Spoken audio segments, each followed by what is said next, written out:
চৰকাৰৰ বিনামূলীয়া বহু ধৰণৰ আঁচনি আছে, যাৰ পৰাই আপোনালোকে বিনামূলীয়া পইচা, লোন আদি ল'ব পাৰে, যিটো হয়তো আপোনালোকে নাজানে বা জানিলেও এতিয়ালৈকে ব্যৱহাৰ কৰা নাই।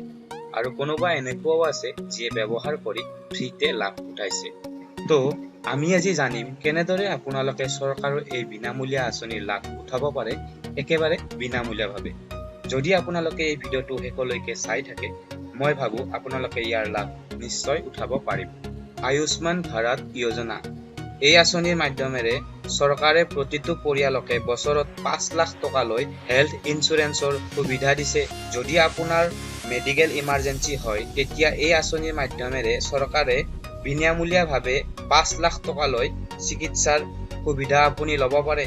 এই আঁচনি 2018 চনৰ পৰা দিয়া হৈছে আৰু ইয়াত মোটামুটি 50 কৰোৰ মানুহক নিৰ্বাচন কৰা হয়, যাৰ উদ্দেশ্য আছিল দুখীয়া শ্ৰেণীৰ মানুহক অৰ্থনৈতিক সমস্যাৰ ওপৰত, কিয়নো এই শ্ৰেণীৰ মানুহৰ কোনো ধৰণৰ হেল্থ ইঞ্চুৰেঞ্চ বা ইঞ্চুৰেঞ্চ নাথাকে।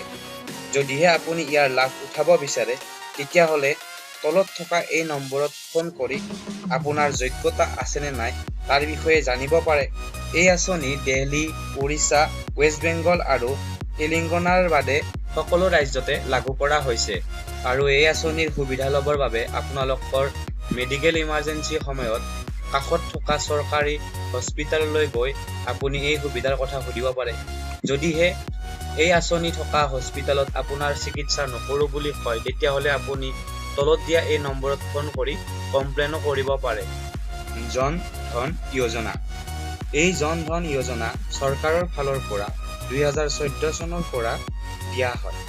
আপোনালোকে নিশ্চয় জানে, যেতিয়া বিজেপি চৰকাৰ আহিছিল, সেই সময়ত চৰকাৰে দুখীয়া মানুহক নজৰ কৰি 0 টকাত বেংক একাউণ্ট খোলাৰ সুবিধা দিছিল। আৰু এই আঁচনি অনুসৰি যদি কোনোবা পৰিয়ালৰ দুৰ্ঘটনাগ্ৰস্ত হয়, তেতিয়াহ'লে তেখেতসকললৈকে 1 লাখ টকাৰ এক্সিডেণ্ট ইঞ্চুৰেঞ্চ আৰু 30,000 টকাৰ লাইফ কভাৰ হয়। তাৰ লগতে আৰু এটা লাভদায়ক কথা কওঁ যে এই আঁচনিৰ মাধ্যমেৰে আপোনাৰ জিৰ' একাউণ্ট থকা একাউণ্টৰ পৰা 5,000 টকা লোন লোৱাৰো সুবিধা চৰকাৰে দিছে। মুদ্ৰা যোজনা এই আঁচনিৰ মাধ্যমেৰে চৰকাৰে আপোনালোকক লোন দিয়ে বেংকৰ মাধ্যমেৰে। ইয়াত 3টা ভাগ আছে।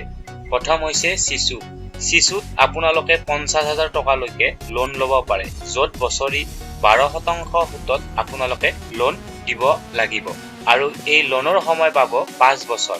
দ্বিতীয়তে আছে কিশোৰ। এই আঁচনিত আপোনালোকে 50,000ৰ পৰা 5 লাখ টকালৈ লোন ল'ব পাৰে আৰু ইয়াৰ সুদ আৰু ঘূৰাই দিয়াৰ সময় আপুনি লোন লোৱা বেংকৰ ওপৰত নিৰ্ভৰ কৰে। 3 নম্বৰতে আছে তৰুণ। এই আঁচনিত আপোনালোকে 5 লাখৰ পৰা 10 লাখলৈকে লোন ল'ব পাৰে আৰু আপুনি যি বেংকত লোন ল'ব তাৰ নিয়ম অনুসৰি সুদ আৰু ঘূৰাই দিয়াৰ সময় নিৰ্ধাৰিত কৰা হ'ব। ষ্টেণ্ড আপ ইণ্ডিয়া এই আঁচনি অনুসৰি ST, SC আৰু যিকোনো জাতিৰ মহিলাৰ বাবে চৰকাৰে 10 লাখৰ পৰা 1 কৰলৈ লোন লোৱাৰ সুবিধা দিছে। এই আঁচনিত ফাৰ্মৰ লগত জড়িত ব্যৱসায়ৰ বাহিৰে আপুনি যিকোনো ব্যৱসায় বা গৃহ উদ্যোগৰ কাৰণে লোন ল'ব পাৰে।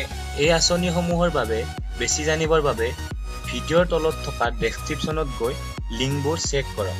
প্ৰধানমন্ত্ৰী কুশল বিকাশ যোজনা যদিহে আপুনি কোনো কাম কৰাৰ কথা ভাবি আছে আৰু আপোনাৰ আৰ্থিক অসুবিধা আছে, তেতিয়াহ'লে আপুনি এই আঁচনিৰ লাভ উঠাব পাৰে, কিয়নো এই আঁচনিৰ জৰিয়তে চৰকাৰে আপোনালোকলৈ কাম শিকাৰ সুবিধা দিছে। ইয়াৰ কৰ্চৰ সময় 3 মাহৰ পৰা 6 মাহ পৰ্যন্ত নিৰ্ধাৰিত কৰি দিয়া হৈছে, য'ত আপোনালোকে কম্পিউটাৰ আৰু অন্য বহু ধৰণৰ বিষয়ে শিকিব পাৰে। এই আঁচনিত যদিহে আপুনি নিৰ্ধাৰিত সময়ত আপোনাৰ কৰ্চ শেষ কৰে, তেতিয়াহ'লে চৰকাৰৰ ফালৰ পৰা আপোনাক 500 টকা পৰ্যন্ত আৰু তাৰ লগত কাম কৰাৰ নথিপত্ৰও প্ৰদান কৰে। এই আঁচনিবোৰ সকলো সাধাৰণ মানুহৰ বাবে দিছে, য'ত আপোনালোকে একেবাৰে বিনামূলীয়াভাৱে ল'ব পাৰে। আৰু এই আঁচনিৰ সুবিধা ল'বৰ বাবে আপোনালোকে তলত থকা এই নম্বৰটোত ফোন কৰি আপোনালোকৰ ওচৰত থকা স্কিল চেণ্টাৰৰ বিষয়ে জানি তাত গৈ আপোনালোকে ট্ৰেইনিং ল'ব পাৰে। তো বন্ধুসকল, এই গোটেই আঁচনিৰ লিংক মই মোৰ ভিডিঅ'ৰ ডেছক্ৰিপশ্যনত দি দিছোঁ। আপুনি গৈ তাত এটা এটাকৈ চেক কৰিব পাৰে আৰু ইয়াৰ গোটেইখিনি সুবিধাৰ বিষয়ে বিতংভাৱে জানিব পাৰে।